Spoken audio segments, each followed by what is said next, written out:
नमस्कार साथियों, आशा करता हूँ कि आप लोग का अध्ययन अच्छे से चल रहा होगा और आप लोग अपनी परीक्षा की तैयारी अच्छे से कर रहे होंगे।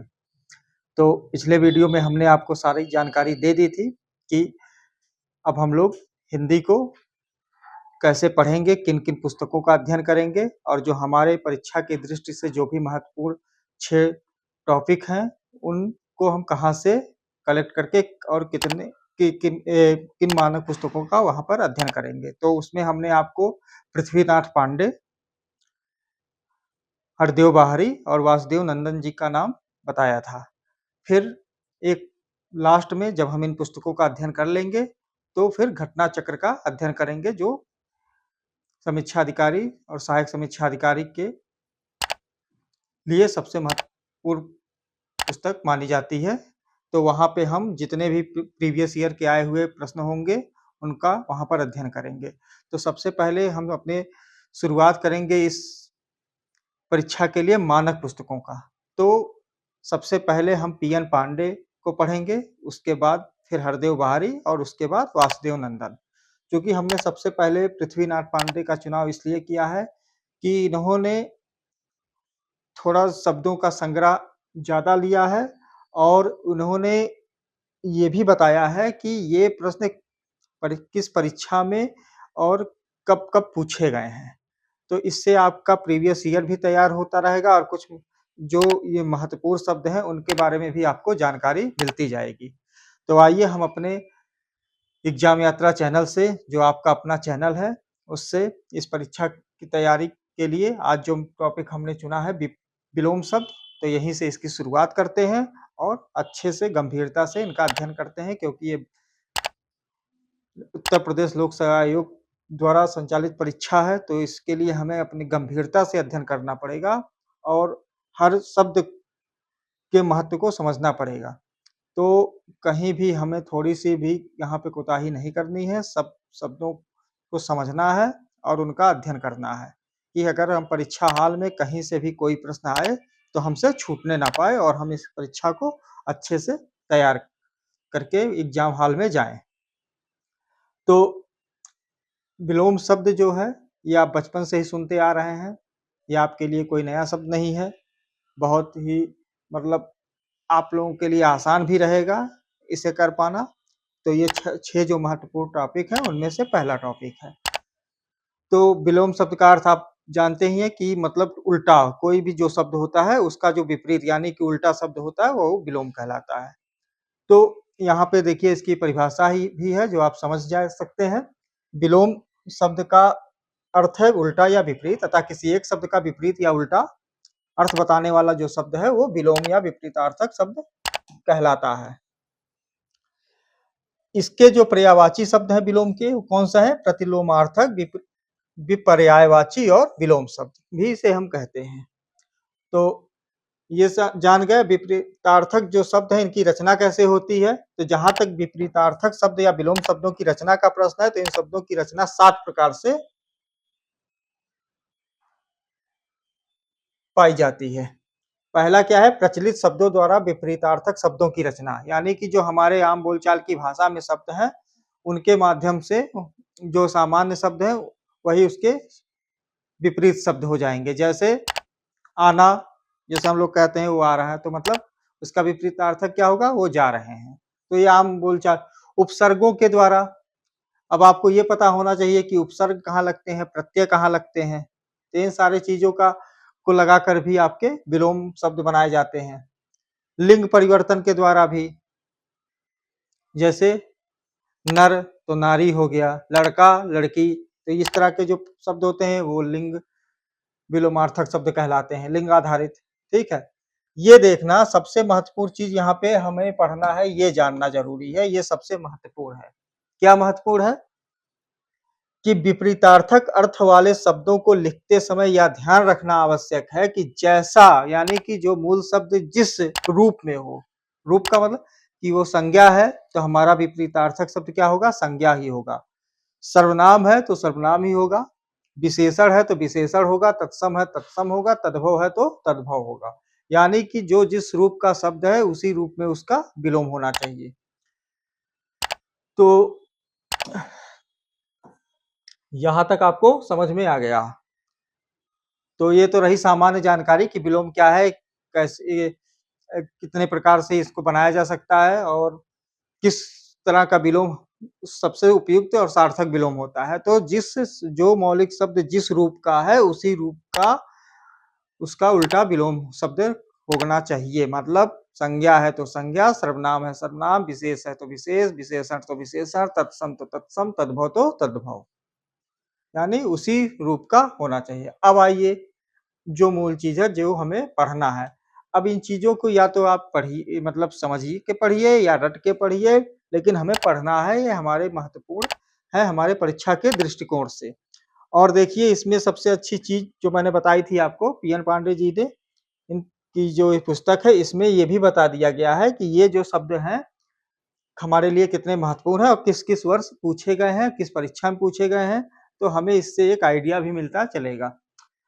तो सबसे पहले अब हम शुरू करते हैं। आप गंभीर हो जाइए और आज से हम अपना नया पहला टॉपिक शुरू करते हैं।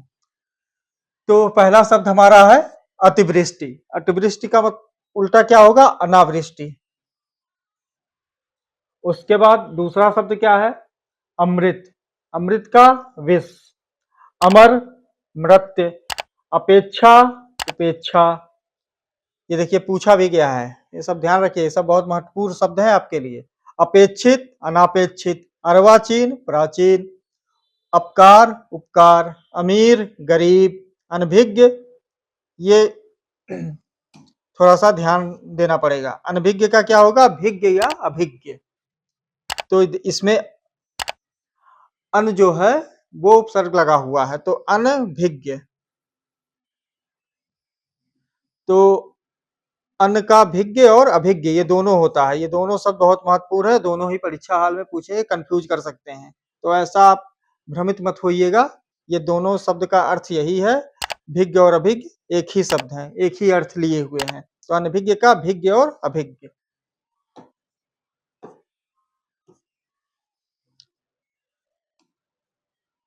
अब देखिए अजल का सजल, अनुकूल का प्रतिकूल, अनुराग का विराग या द्वेष भी हो सकता है।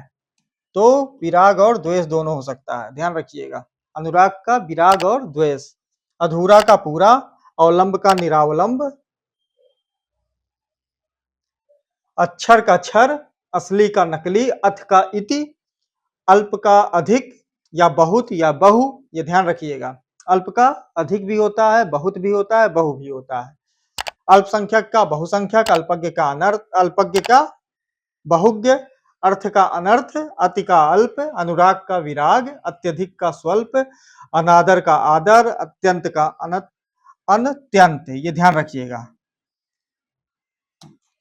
शब्दों को लिख के प्रैक्टिस करिएगा। अत्यंत, अनत्यंत, ये ध्यान रखिएगा। अत्यंत का अनत्यंत, अन अत्यंत, ठीक है, इसको पढ़ा जाएगा। तो शब्द का उच्चारण भी देखते चलिएगा। अधम, उत्तम, श्रेष्ठ, महान। अधिक का न्यून और कम होता है। अनुलोम का विलोम भी होगा, प्रतिलोम भी होगा। अग्रिम का अंतिम, असाध्य का साध्य, अंतरंग का बहिरंग। देखिए बहुत महत्वपूर्ण है, कितनी बार पूछा गया है।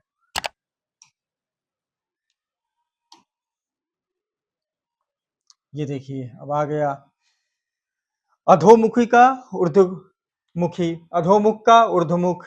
ध्यान रखिएगा, अधोमुखी का ऊर्ध्वमुखी, अधोमुख का ऊर्ध्वमुख, अधोगामी, ऊर्ध्वगामी, अंतर्द्वंद, बहिर्द्वंद, अंगीकार, अस्वीकार, अनिवार्य का वैकल्पिक, अवन का अंबर, अग्नि का जल, अवलंब का निरावलंब, अकलुष का कलुष, अभिव्यक्त का अनाभिव्यक्त, अज्ञ का विज्ञ,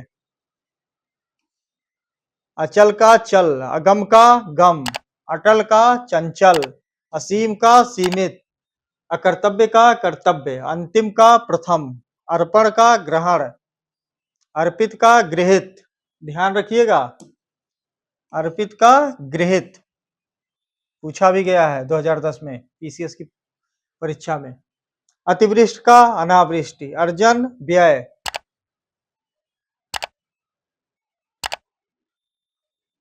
अपव्यय का मितव्यय, अतिथि का आतिथेय, ये सब शब्दों का अर्थ भी आपको पता होना चाहिए।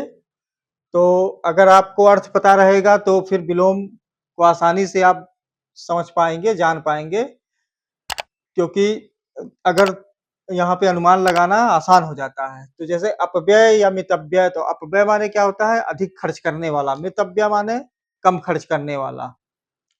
अतिथि कौन सा होता है? जो हमारे घर मेहमान आते हैं उनको हम अतिथि बोल लेते हैं। आतिथेय जो उनका स्वागत करता है या जिसके घर आते हैं उनको आतिथेय बोला जाता है। तो ये सब जानना जरूरी है। अंकुश का निरंकुश, अलभ्य का लभ्य, अगला का पिछला, अकाल का सुकाल, अधर्म का धर्म, अंदर का वाह, अभिमानी का निराभिमानी, अनाहूत का आहूत, अंशतः का पूर्णतः, अल्पकालीन का दीर्घकालीन, अवरोध अनवरोध, अधुनातन पुरातन। अधुनातन माने क्या होता है? जो नवीन होता है, आधुनिक होता है। अदोष का सदोष, अग्राह्य का ग्राह्य, अचिंतनीय का चिंतनीय, अश्लील का अश्लील, अल्पायु का दीर्घायु।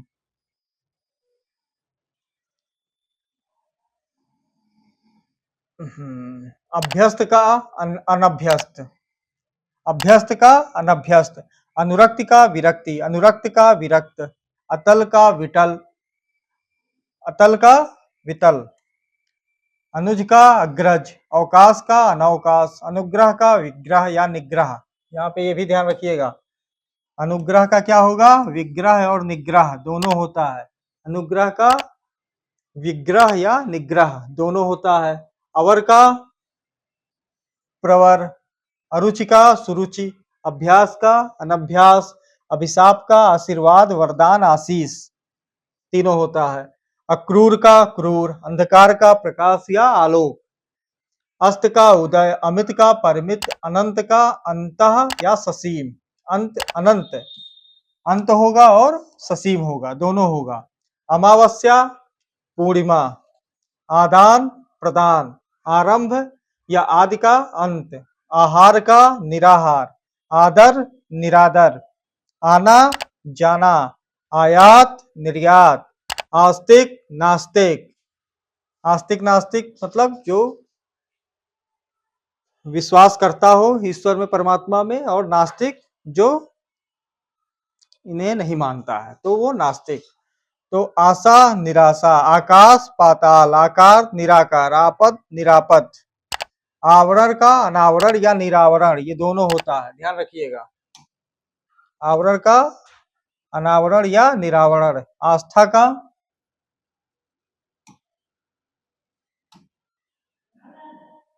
अनास्था, आहत का अनाहत, आमिष सामिष का निरामिष। बहुत बार पूछा गया है, बहुत ही इंपॉर्टेंट है। आमिष और सामिष एक ही अर्थ है, यानी कि जो मांस खाता हो उसे हम आमिष भी बोलते हैं, सामिष भी बोलते हैं। जो नहीं खाता है उसे हम निरामिष बोलते हैं। तो आमिष सामिष एक ही शब्द समानार्थी है, समान अर्थ को समाहित किए हुए हैं, और इसका विलोम या विपरीतार्थक शब्द क्या होगा? निरामिष होगा। तो सामिष हो या आमिष हो, इन दोनों का विलोम शब्द क्या होगा? निरामिष होगा। ध्यान रखिएगा, बहुत महत्वपूर्ण शब्द है।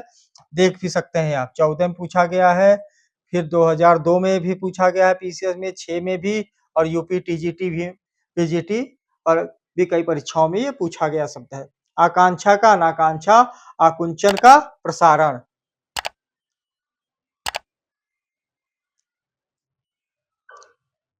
आकर्षक का अनाकर्षक, आकर्षण विकर्षण या प्रतिकर्षण। आकर्षण का विकर्षण भी होता है, प्रतिकर्षण भी होगा। आचार का अनाचार होगा, आवाहन का विसर्जन होगा, आलोक का अंधकार होगा या तिमिर होगा। तिमिर माने भी अंधेरा होता है, आलोक माने प्रकाश होता है, रोशनी होती है। आलंबन का निरावलंबन होगा, आरोही का अवरोही होगा, आरंभ का अंत होगा, आडंबर का निराडंबर होगा, आधुनिक का प्राचीन होगा, आश्रित का अनाश्रित होगा, आवश्यक का अनावश्यक होगा, आग्रह का दुराग्रह, आगमन का प्रस्थान और गमन, आसक्त का अनासक्त होगा, आजादी गुलामी, अभ्यांतर वाह। ध्यान रखिएगा, अभ्यांतर शब्द को थोड़ा ध्यान रखिएगा कि लिखा कैसे गया है और इसका विपरीतार्थक क्या होगा? वाह्य होगा। अभ्यंतर मतलब भीतर, ठीक है। वाह्य माने बाहर। आदिष्ट का निषिद्ध, आय का व्यय, आहूत का अनाहूत, आवाहन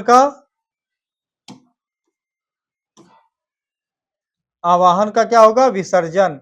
आतप का निरातप, आदृत का अनादृत, आवृत्ति का अनावृत, आवर्तक का अनावर्तक या विवर्तक, आरूढ़ का अनारूढ़, आत्मावलंबी परावलंबी, आविर्भाव तिरोभाव, अभ्यांतर वाह्य, आध्यात्मिक भौतिक, आर्द्र का शुष्क या अनाद्र। ये देखिएगा अनाद्र लिखा कैसे गया है, अनाद्र, आर्द्र का अनाद्र, आर्स का अनार्स, आग्रह दुराग्रह, आधार निराधार, आकंपित निष्कंप, आगामी विगत, आबाल वृद्ध।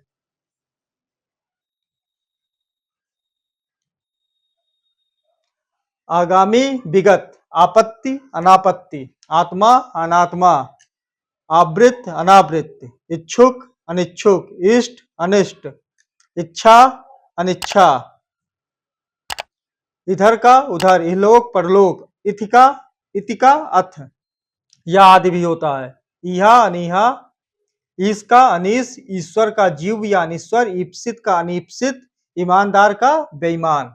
तो यहाँ पे ये सब थोड़ा सा ध्यान रखिएगा। ईप्सित का क्या होगा? अनीप्सित होगा। ईमानदार क्या होगा? बेईमान होगा। उत्कृष्ट का निकृष्ट हो गया।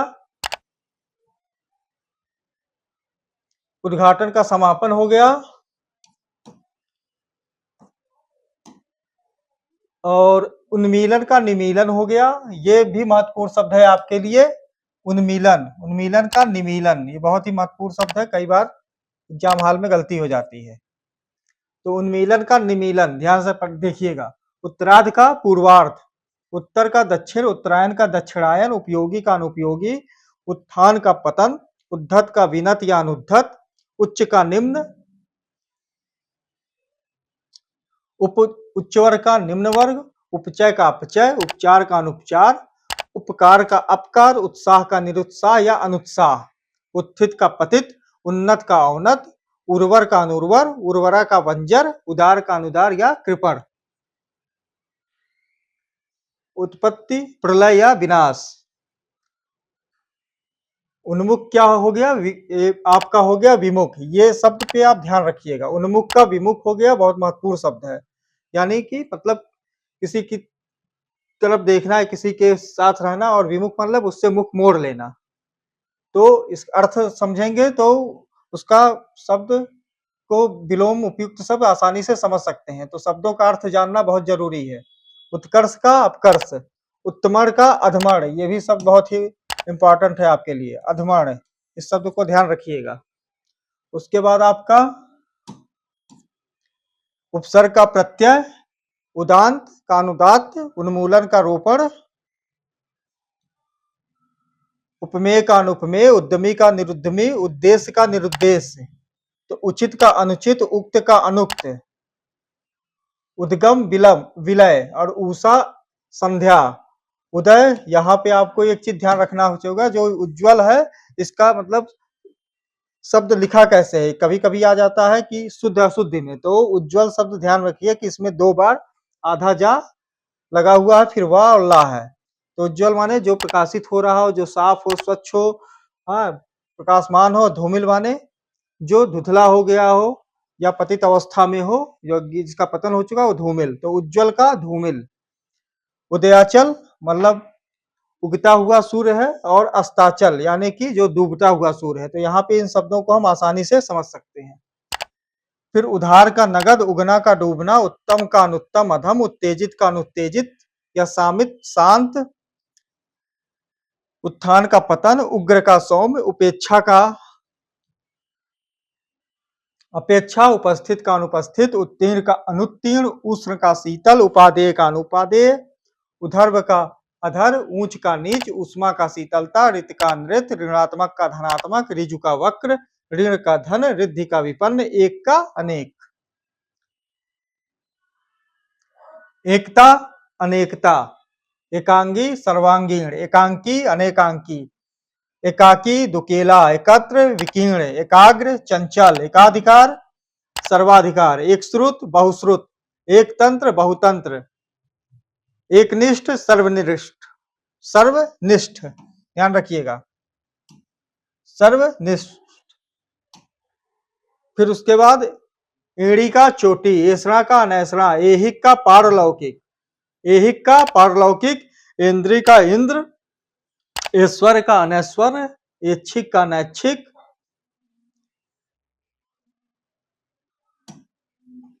जिसको हम अनैच्छिक,